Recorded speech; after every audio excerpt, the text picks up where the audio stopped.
to Pakistan, where more than 20 million children are not in education. Many of them are forced to work by their families, who are often desperately poor. But as Secunda Kamani's been finding out, a group of schools in Karachi are aiming to change that by bringing lessons to the streets. In the middle of 4 lanes of busy traffic, a school for some of Pakistan's most vulnerable children. Many of the pupils here are barely in their teens, but practically all of them used to work for a living. 11-year-old Neha used to be a maid. Now she hopes one day to be a doctor. I used to have to sweep, to mop and dust other people's houses. My dad died, so my mum said I needed to work. And how do you feel coming to school now? I like it a lot.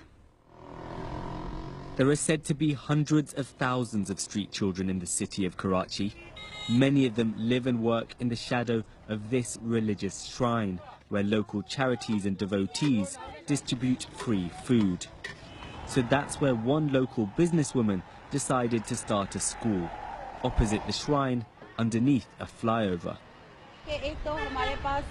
We are here because we don't have enough funding for a proper building, and also because this is an area where a lot of gangs who try and exploit children operate. Plus the kids all live nearby, so it's easy for them to get here.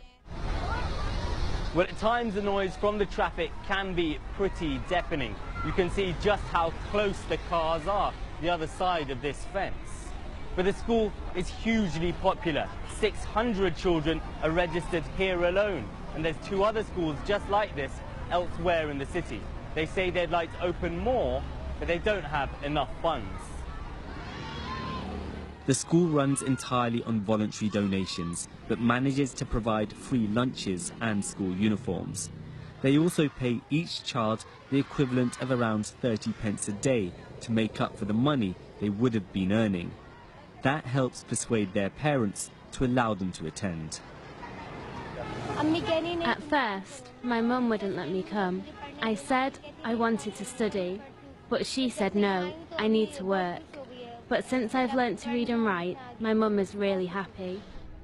Lessons take place under the watch of armed guards. There have been threats from criminal gangs who try and recruit youngsters in the area. But the school's founder says she's determined every child should get an education, wherever it is. Secunda Kamani, BBC News, Karachi.